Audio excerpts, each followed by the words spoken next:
Assalamualaikum warahmatullahi wabarakatuh.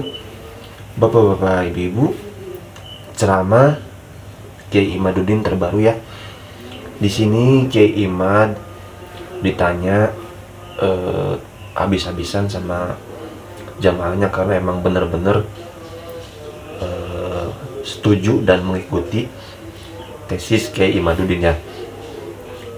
Jadi satu persatu ya masyarakat mulai agak percaya gitu ya tentang tesis Kiai Imad, dan karena katanya yang ngaku-ngaku cucu Nabi itu kebanyakan banyak dawirnya gitu ya. Nanti di akhir video ternyata Kiai Imad itu pernah mengajak debat ilmiah bersama Habib Taufik, tapi Habib Taufiknya tidak mau.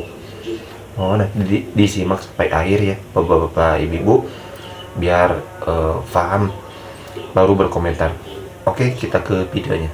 Arab saja bukan.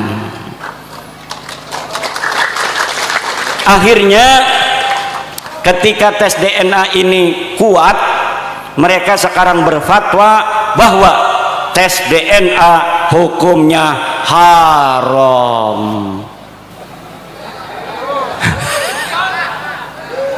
Karena apa? Kalau tidak haram nanti takut dites DNA, dan ini dapat dipertanggungjawabkan secara ilmiah. Demikian, sementara saya kembalikan kepada sang moderator. Terima kasih dan syukran jazil Bapak Kiai Haji Imaduddin Usman Al-Bantani yang telah memaparkan tadi tentang zuriat Nabi yang asli maupun palsu. Jadi intinya ngaten Bu, jadi para habib di Indonesia itu bersumber dari orang yang namanya Ubaidillah tadi. Ubaidillah yang mengaku dicangkokkan kepada Ahmad Isa yang kemudian dikenal Al-Muhajir, kalau nggak salah begitu. Oh, tidak ada ya. Jadi tadi kiasnya, analoginya tadi, saya punya anak 3, Muhammad Dawam, mantan ketua PJN Kebumen, mantan ya.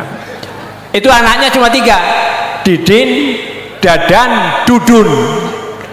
Lah barang wis 550 tahun kok ana berita Pak Dawam gue anaknya 4, lho sama sih? Dodon. Nah, lah Dodon inilah niki ingkang sejajar dengan Ubaidillah. Alias kalau Dodon itu ditulis anaknya Pak Dawam itu salah. Ngaten. Mumpung seniki kepanggih kali napa niku jenderalnya ya bab nasab ya, saya persilahkan Bapak dan Ibu untuk konfirmasi, untuk tabayun atau tanya. Tapi paling tidak di dunia medsos ini sudah luar biasa, banyak yang mendukung beliau, diantaranya adalah Dr. Sugeng Sugiarto, pakar nasab dari BRIN, Badan Riset Nasional ya, yang dipimpin oleh mantan rektor UIN Jogja, siapa namanya lupa itu. Terus yang kedua Bapak Ki Haji Dr. Ubaidillah Tamam, dosen UIN Wali Songo Semarang, ini juga luar biasa. Terus muncul baru Dr. Ki Haji Ribut siapa ya, yang tamatan dari Sudan, ini yang baru nulis disertasi Ahlul Bait, jadi nggak diragukan keilmuannya itu. Terus juga Kiai dari Bandung, Kiai Haji Alawi Nurul Alam. Insya Allah hari kemarin deklarasi pondok pesantren Al-Khairiyah Malang mendukung tesis Kiai Haji Imaduddin, dan insya Allah tidak lama lagi akan muncul deklarasi mendukung pernyataan statement tesis Kiai Haji Imaduddin, insya Allah. Monggo kami persilakan yang mau klarifikasi, to the point alias langsung ya. Ya, Partai Timur ini kula majengaler leres nggih. Leres. Iya, Partai Timur nama, tolong dibantu ditulis ya. Yang tengah yang pakai ketu hitam ya. Ini Mbak Alawi bukan ini. Ya, yang dua. Yang ketiga Barat ya, putih ini putih. Jenengan alurnya harus manut dengan saya ya. Karena saya moderator berhak mengatur. Kalau enggak nanti kacau gitu. Sementara tiga dulu, to the point. Nggih, nama, alamat, langsung nggih. Sampean Pak. Siapa sampean? Saya. Ya. Persilakan jenengan dulu ya. Ya, jenengan. Terima kasih. Assalamualaikum warahmatullahi wabarakatuh. Waalaikumsalam. Pada yang terhormat Romo Kiai Haji Imaduddin Al-Bantani yang sangat saya hormati, kiai-kiai yang lain tidak saya sebutkan, saya hormati. Langsung saja Nama Turimin dari Nusa Wungu. Ya. Langsung saja ya, apa yang telah disampaikan oleh Romo Kiai yang berkaitan dengan permasalahan nasab yang ini menjadi permasalahan daripada warga Nahdlatul Ulama. Terus terang saja saya sendiri termasuk pecinta habaib. Sekali lagi saya ini termasuk pecinta habaib, pengamal rotibul hadad, pengamal rotibul atos dan lain-lain, termasuk pengamal pecinta-pecinta di mana ada sholawat insya Allah saya hadir. Kemudian saya sendiri juga termasuk warga NU Tulen ya, warga NU Tulen dan tidak diragukan, boleh cek boleh cek, mak sudah punya kartanu. Sementara itu permasalahan tesis jenengan itu berkaitan dengan nasab ini, terus terang saya ini sebagai warga NU hatinya galau. Satu sisi sebagai warga NU, satu sisi sebagai pecinta habaib. Saya yakin teman-teman yang lain juga demikian, ada yang hatinya juga seperti saya galau. Maka dari itu ya, permasalahan nasab ini sudah bertahun-tahun, terus terang saja sudah bertahun-tahun, tetapi tidak ada penyelesaian sampai hari kiamat. Kalau tidak ada yang menengahi, tidak akan selesai ya. Ini akan membingungkan warga NU, terus terang saja ya. Saya mohon satu ya, ada solusi penyelesaiannya, supaya apa? Supaya tidak terjadi lagi saling menjelekan, saling gontok-gontokan. Versinya jenengan kiai itu pasti menyalahkan daripada para habaib. Iya. Versinya habaib juga menyalahkan tesis jenengan, termasuk mengharamkan adanya tes DNA. Saya mohon setelah ini monggo jenengan, apalagi sebagai pengurus PW ya, PW Banten ya, itu ya. Jadi saya mohon dah supaya apa? Supaya nanti tidak kemana-mana. Yang penting warga NU adem, tetap mengamalkan rotibul hadad, tetap berjanjen, tetap manakiban, tetap lihat-lihatnya lah pokoknya tahlilan. Ya, terima kasih. Wassalamualaikum warahmatullahi wabarakatuh. Waalaikumsalam. Bagus. Yang kedua, yang pakai peci, bukan peci ya, ini apa namanya? Ya, kopiah hitam, ketu hitam. Monggo. Ya. Assalamualaikum warahmatullahi wabarakatuh. Waalaikumsalam. Ya. Perkenalkan, saya Ahmad Fausin dari Petanan Kebumen. Ya, saya termasuk muridnya Pak Dawam dulu di MTS Kelirong. Ya. Yang kami tanyakan kepada Al-Mukarram Bapak Kiai Imaduddin Al-Bantani, yang pertama, pernahkah dari RA itu mengajak diskusi bersama dengan panjenengan? Iya. Dari RA langsung, bukan dari kroconya ya. Dari RA langsung, itu yang pertama. Yang kedua, bagaimana tanggapan Pak Kiai tentang kok YouTube kontennya Dr. Hanifah? Ya, hanya itu saja. Terima kasih. Assalamualaikum warahmatullahi wabarakatuh. Makasih, ini Khozin dari Petanahan Kebumen. Murid saya kok tua temen ya. Tasi nom gurune ya. Monggo, prakiri tadi yang pakai hem putih, nggih. Monggo. Terima kasih. Ini ada pesanan dari dalam. Pertanyaan, apakah ada dzurriyyah Rasul yang bukan dari barisan Ba'alawi? Itu saja, terima kasih. Wassalamualaikum warahmatullahi wabarakatuh. Waalaikumsalam. Oke, terima kasih. Ini audiens cukup respect ini Pak Kimat. Ada 3, Pak Turimin, ini adiknya Turiman ini. Terus Ahmad Khozin dari Kebumen, dan yang terakhir ada pesan dari dalam yang baju putih tadi, adakah dzurriyyah Rasul yang asli alias yang non Ba'alawi? Dipersilahkan, monggo. Okay. Saya mulai dari yang terakhir. Dzurriyyah Nabi itu banyak marganya. Ada Al-Idrisi, ada Al-Maliki, kayak Sayyid Al-Maliki, itu dzurriyyah Nabi asli. Al-Idrisi dzurriyyah Nabi asli. Kemudian ada Al-Jailani dzurriyyah Nabi asli. Ada Al-Hashimi di Mekah dzurriyyah Nabi asli. Ada Ar-Rassi di Yaman dzurriyyah Nabi asli. Ada Al-Kattani di Mesir dzurriyyah Nabi asli. Jumlahnya ratusan. Ada Ibnu Jamil, ada Al-Qabiji, ada Az-Zaidi, ada Al-Khawsi, dan lain sebagainya. Salah satunya yang mengaku sebagai dzurriyyah Nabi itu Ba'lawi. Tetapi sayang, Ba'lawi ini terkonfirmasi palsu, bukan dzurriyyah Kanjeng Nabi Muhammad sallallahu alaihi wasallam. Kemudian Bapak Khozin Ba'lawi,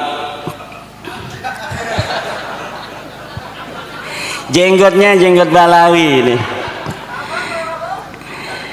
Pertama, apakah pernah ada Rabita Alawiyah mengajak saya untuk berdiskusi?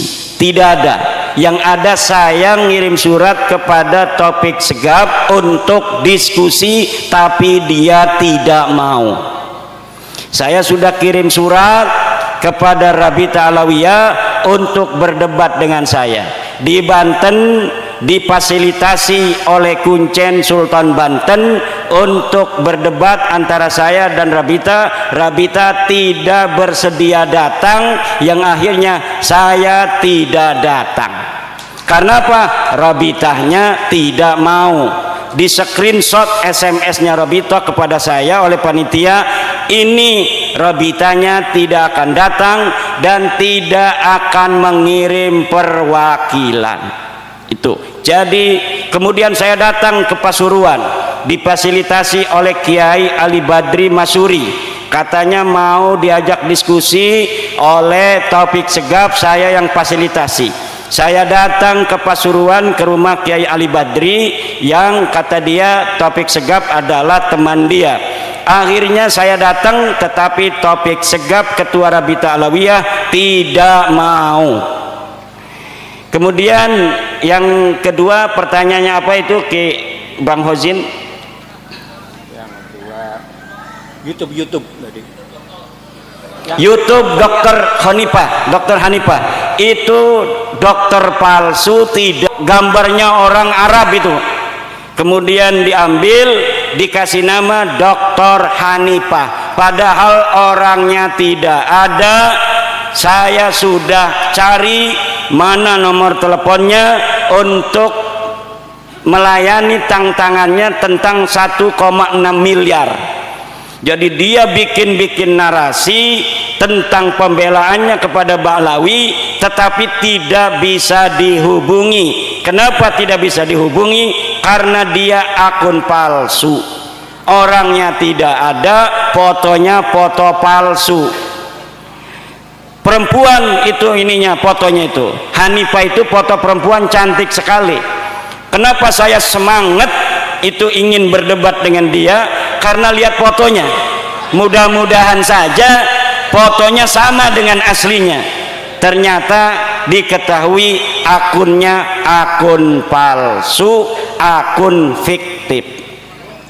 Untuk yang pertama tadi Bapak Turimin, solusinya gimana ini? Solusinya tadi sebelum kesini dari jam 9 kurang lebih kami mengadakan diskusi, makanya suaranya habis begini karena semalam ceramah, kemarin ceramah sampai sore, hari ini ceramah juga diskusi.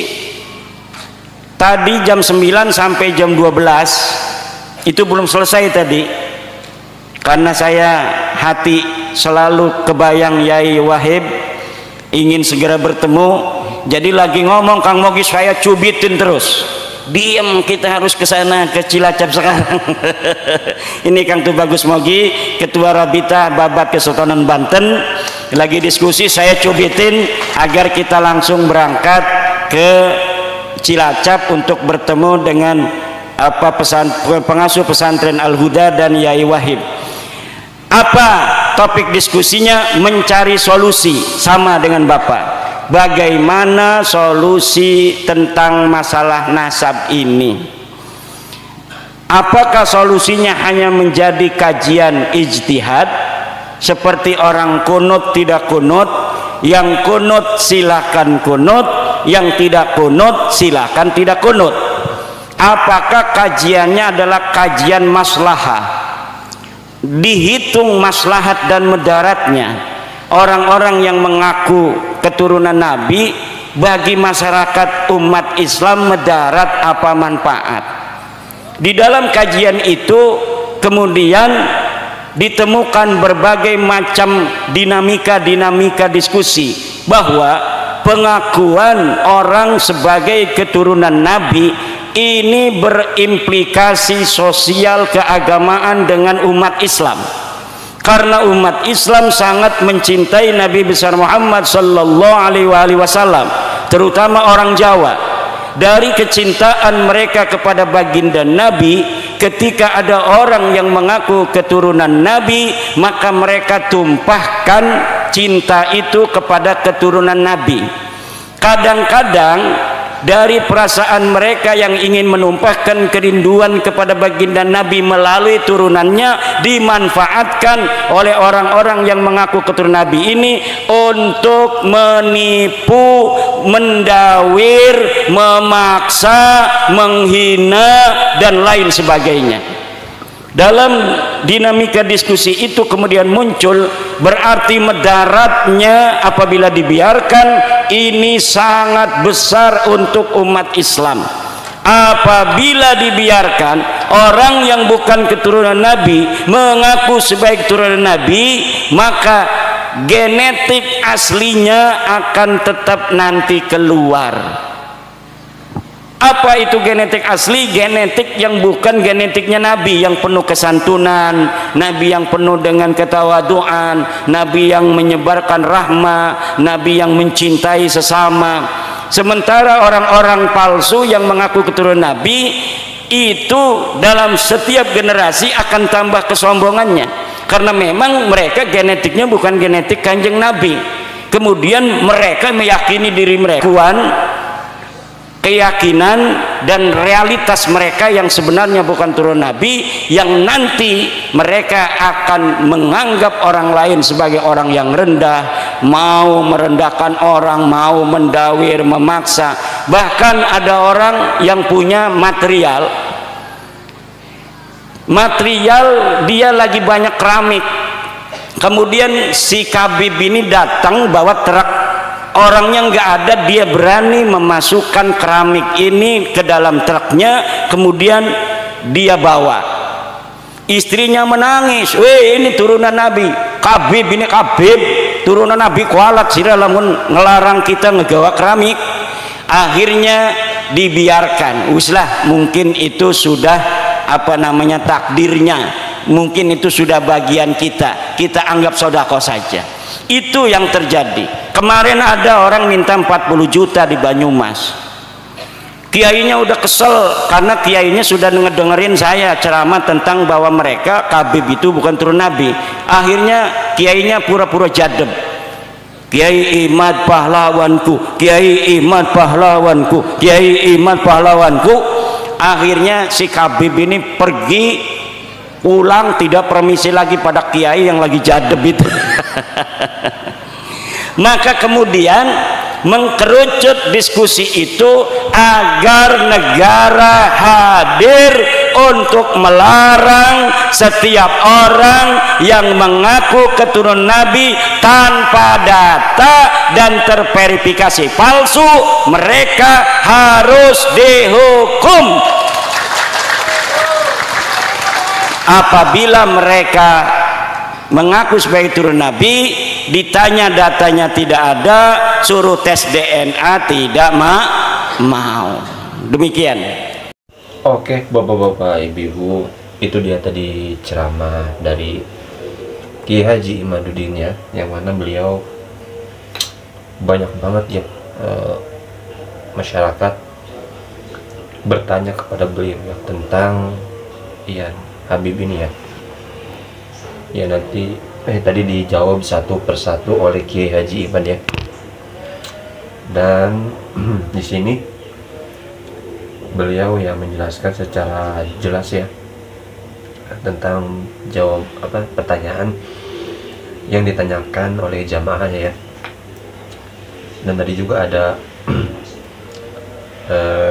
MC-nya menjelaskan sedikit tentang sejarah ya nasab Habib ya, yang mana keturunan Ubaidillah ya, yang mana Ubaidillah itu ya cucu dari anak dari Ahmad Isa Al-Muhajir. Karena Isa Al-Muhajir ini ya cucunya Nabi Muhammad Shallallahu Alaihi Wasallam ya, bapak-bapak, ibu-ibu. Jadi bisa dinilai sendiri ya bapak-bapak, ibu-ibu, gimana tanggapannya. Dan di sini ya Kiai Imad seperti itu ya. Ya intinya kita doakan aja yang terbaik ya. Kiai Imadnya sehat selalu dan para kiai yang benar juga sehat selalu. Oke bapak-bapak, ibu, silakan berkomentar sesuai argumennya masing-masing ya. Jika ada ilmu tolong sampaikan di komentar. Oke, terima kasih. Semoga bapak ibu sehat selalu. Sampai berjumpa di next video. Assalamualaikum warahmatullahi wabarakatuh.